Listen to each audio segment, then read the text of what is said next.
Welcome to Social Aloe Ministries, where we are committed to glorifying God and exposing the devil. Those who have been following the ministry and have watched the videos the Lord has had me put out in the last few days, you know that I was on a hiatus for a month and a half, so to speak. On April 15th, something came across my view and may start off seeming like a conspiracy theory, but hear me out, because whenever I get a revelation, I also like to take it to the scriptures. I have been familiar with the telecommunications group out of China called Huawei since about 2012, but it wasn't until April 15th, 2020, where something came up with Huawei, and it started off small. It's like the name sounded like another name. Huawei sounded like Yahweh. Okay. The devil is also an impersonator. We know that Yahweh, the true and living God, he's all-knowing, he's all-seeing. The enemy, the devil, is trying to be the God of this world. Now the Bible calls him the God of this world. And he's trying to mimic God. He's not omnipresent and he's not all-knowing. One of the ways that is or will be facilitated is via communications. And like Huawei, they're part of the leading edge of unveiling 5G networks. But it's not just in China. They're also doing it in other countries. There was even a debate in the United Kingdom about whether they or another company would roll out the nation's 5G network. And I'm not really going to go down the 5G network. I'll leave that to someone else. I'll just stick with what's been revealed to me or what I'm being released to say right now. So I thought it was interesting how the name Huawei sounds similar to Yahweh. And then Huawei, their logo, it looks red and it may look like a red fan, but it's actually a red peacock. And you may not see parallels to an actual peacock, which has a sapphire type blue color. And when I say peacock, I'm speaking about the male bird, because the female, who are called peahens, they're usually, I think, more of a drab brown or grayish brown type color. The males are the ones who usually stand out with their blue sapphire crest and their tail feathers. And I'm actually going to insert a photograph of a peacock into this video as I keep on speaking. So we know the enemy is an impersonator. Here you have Huawei, that sounds like Yahweh. They have a red peacock. And now let me explain some symbologies of a peacock to Yahweh, the true and living God. And you can take this to the Lord in prayer. I'm just putting some things out there. In Exodus 24, and I'll start at verse 9, it states, "Then went up Moses and Aaron and Nadab and Abihu and the 70 elders of Israel, and they saw the God of Israel, and there was under his feet, as it were, a paved work of a sapphire stone, and as it were the body of heaven in his clearness." So these elders were about to have an encounter with the Lord, and under his feet, say, it was a work of sapphire stone. So it looked blue, like the crest of a peacock.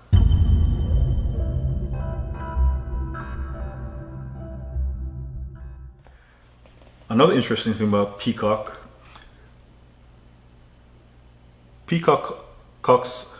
and this is something also learned probably about a month ago, peacocks are also symbolic of seers.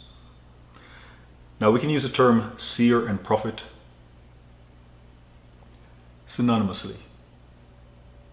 in 1 Samuel 9, it speaks about how Saul was looking for his father Kish's donkeys, and he and his servant, they went to go see the seer.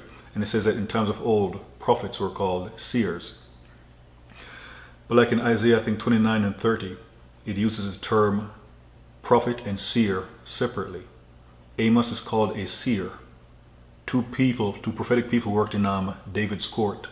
Gad is called a seer. Nathan is called a prophet. Now, every seer is a prophet, but some prophets hear more than they see. Another discussion. So there's a link between peacocks and also seers. That is linked to 2 Chronicles 16.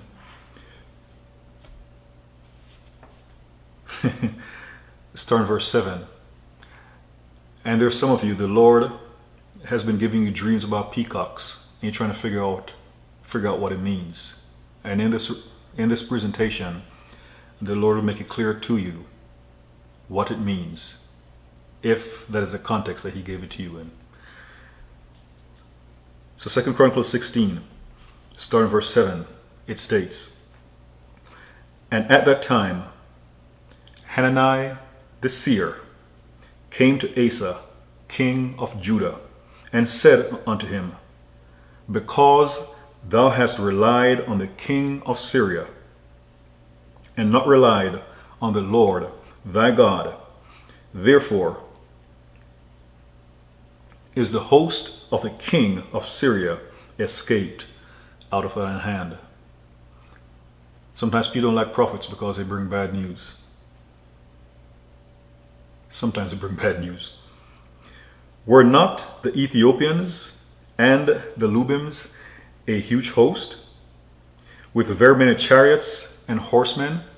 Yet, because thou didst rely on the Lord, he delivered them into thine hand. So Hananiah was chastising Asa, the king of Judah, for relying on someone else besides the true and living God. For the eyes of the Lord run to and fro throughout the whole earth, to show himself strong in the behalf of them whose heart is perfect toward him. Herein thou hast done foolishly, therefore from henceforth thou shalt have wars. This is the seer prophesying to King Asa, and it wasn't good. And this is how a lot of people react when they receive bad prophecies. But what they call bad prophecies, it is the word of the Lord. They just don't like what they've heard.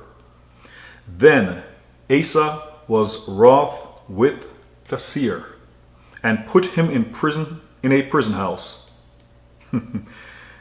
Oh boy. Ahab did the similar thing to Micaiah in 1 Kings 22. Didn't like the prophecy, so he imprisoned the prophet.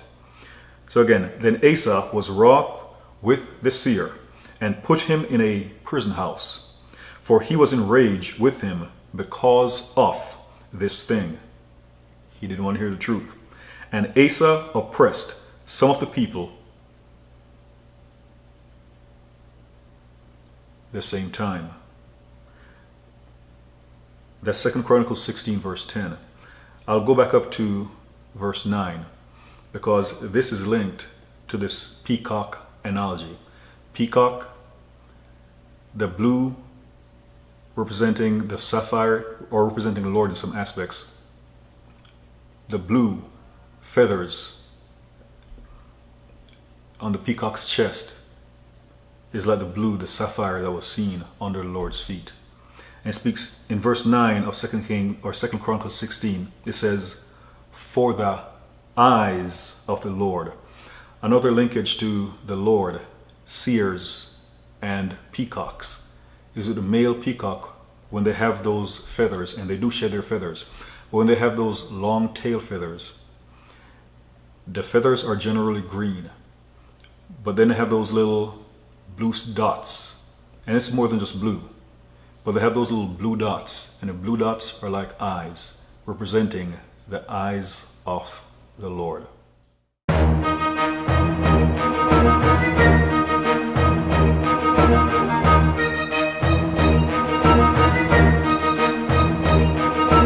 Now, some of you may be, Others of you may be like, he's probably stretching this. I continue with one more scripture. Zechariah chapter 4. And the angel that talked with me came again, and waked me, as a man that is wakened out of his sleep. And he said unto me, What seest thou? Sight. And that's one of the key things throughout this entire thing. Having visibility of everything that's going on in the world. And I said, I have looked, and behold, a candlestick all of gold, with a bowl upon the top of it, and his 7 lamps thereon, and 7 pipes to the 7 lamps which are upon the top thereof. And 2 olive trees by it, one upon the right side of the bowl, and the other upon the left side thereof. So I answered and spake to the angel that talked with me, saying, What are these, my Lord? I've mentioned this elsewhere. One of the good things about Zechariah, the angel showed him the vision, but then he asked the angel what the vision meant. He didn't make assumptions. Then the angel that talked with me answered and said unto me, Knowest thou not what these be? And I said, No, my Lord. He didn't even make assumptions. He asked the angel. Then he answered and spake unto me, saying, This is the word of the Lord unto Zerubbabel, saying, Not by might, nor by power, but by my spirit, saith the Lord of hosts. Who art thou, O great mountain? Before Zerubbabel, thou shalt become a plain, and he shall bring forth the headstone thereof with shoutings, crying, Grace, grace unto it. Moreover, the word of the Lord came unto me, saying, The hands of Zerubbabel have laid the foundation of this house. His hands shall also finish it, and thou shalt know that the Lord of hosts hath sent me unto you. So this was a sign that when Zerubbabel finishes the foundation or the house of the Lord, there will be a sign that the angel is true of the Lord. For who hath despised the day of small things? For they shall rejoice, and shall see the plummet in the hand of Zerubbabel. With those 7, they are the eyes of the Lord, which run to and fro through the whole earth. I pause here for a second. So it says, with those 7, they are the eyes of the Lord. So it's speaking about more than 2. These 7 are the eyes of the Lord, which run to and fro through the whole earth. That's one of the things the enemy doesn't have. Visibility of the whole earth. And he's trying to get that. And that way he can present himself to be more like God. But even then, the Lord has things for the enemy. Because the Lord can always create blind spots. Things the enemy cannot see. Then answered I, and said unto him, What are these 2 olive trees upon the right side of the candlestick, and upon the left side thereof? And I answered again, and I said unto him, What be these 2 olive branches, which through the 2 golden pipes empty the golden oil out of themselves?